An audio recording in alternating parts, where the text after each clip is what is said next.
If you strip away modern conveniences and look at how people actually survived long winters for centuries, one thing becomes immediately clear. Warmth was engineered, not plugged in. Long before electricity entered the bedroom, feather beds kept families warm through freezing nights, unheated rooms, and unpredictable weather. This was not accidental comfort. It was a refined system built on materials science, body thermodynamics, and hard-earned experience.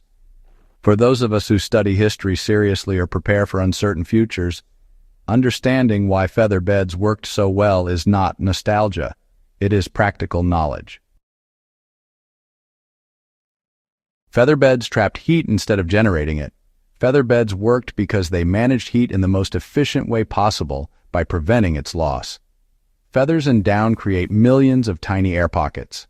Air, when held still, is one of the best natural insulators known. The body produces heat constantly, even at rest. A feather bed captured that heat and held it close, creating a stable microclimate around the sleeper. Unlike electric blankets, which attempt to add heat externally, feather beds relied on conservation.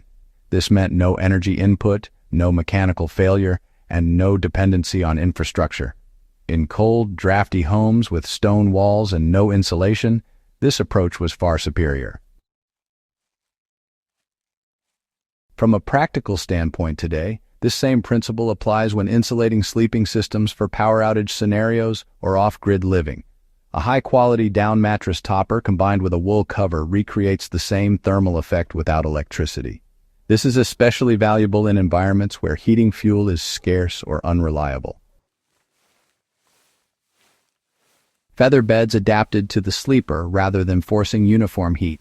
Electric blankets apply heat evenly whether the body needs it or not.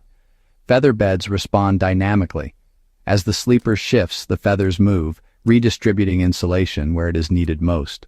Areas under pressure compress slightly, but still retain warmth because down maintains loft even when partially flattened. This adaptability prevented cold spots without overheating sensitive areas. Historically, this mattered because overheating was just as dangerous as cold.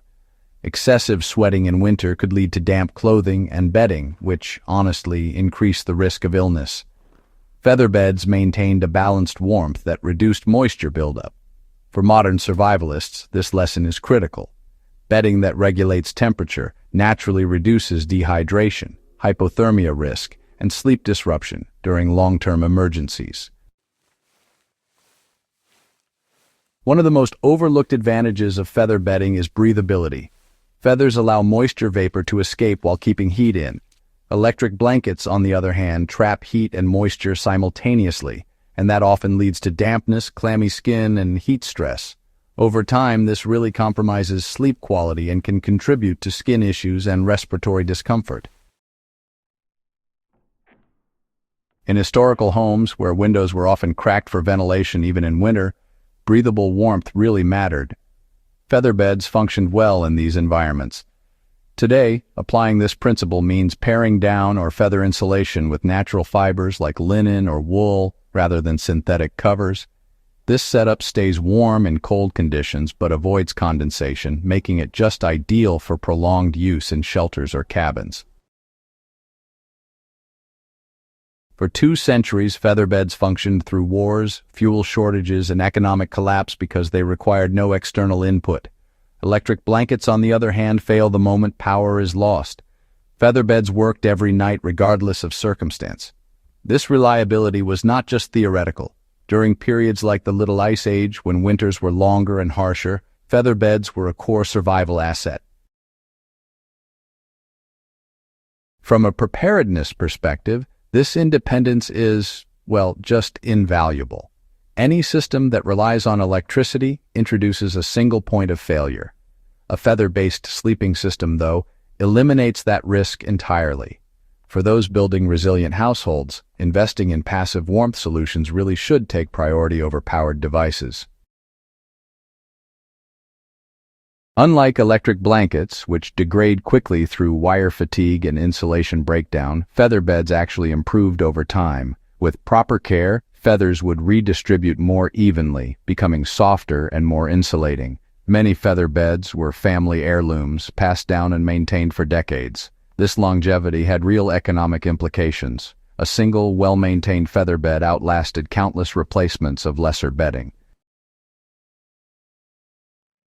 So today, this same durability really does apply.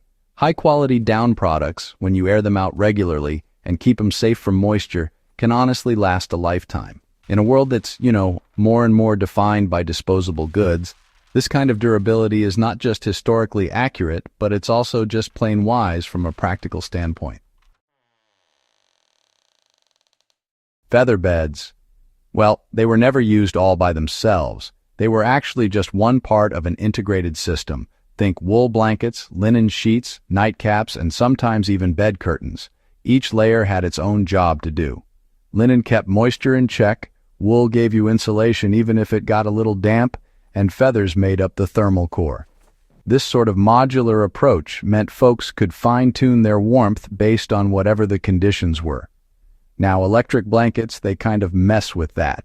They act as the main heat source, so folks stop layering. And when the power goes out, the whole setup just falls apart. The old way teaches us adaptability. The modern takeaway is simple. Build your sleep system in layers that you can add or remove as needed. A down topper, a wool blanket, and a breathable outer cover. Those give you flexibility through the seasons, and you don't have to rely on electronics at all. Before electricity, open flames and hot bricks were common heating methods. Feather beds, combined with proper layering, reduced the need for dangerous heat sources in the bedroom. Even today, electric blankets carry fire risks due to wiring faults and overheating. Feather beds eliminate this hazard entirely. For those living in remote areas or using alternative heating methods, reducing nighttime fire risk is essential. Passive insulation keeps warmth where it belongs without introducing ignition sources. This is one of the reasons feather bedding remained dominant long after other heating methods emerged. Sleep deprivation weakens the immune system, impairs judgment, and reduces physical resilience. Historical populations understood this instinctively. Feather beds supported deep, uninterrupted sleep by maintaining consistent warmth throughout the night. Electric blankets often cycle on and off, creating temperature fluctuations that disturb rest. In survival contexts, consistent sleep can mean the difference between endurance and collapse. Recreating historical sleep environments using feather or down insulation improves recovery and cognitive function during extended stress periods. Feather beds could be repaired, restuffed, and cleaned using basic tools and knowledge.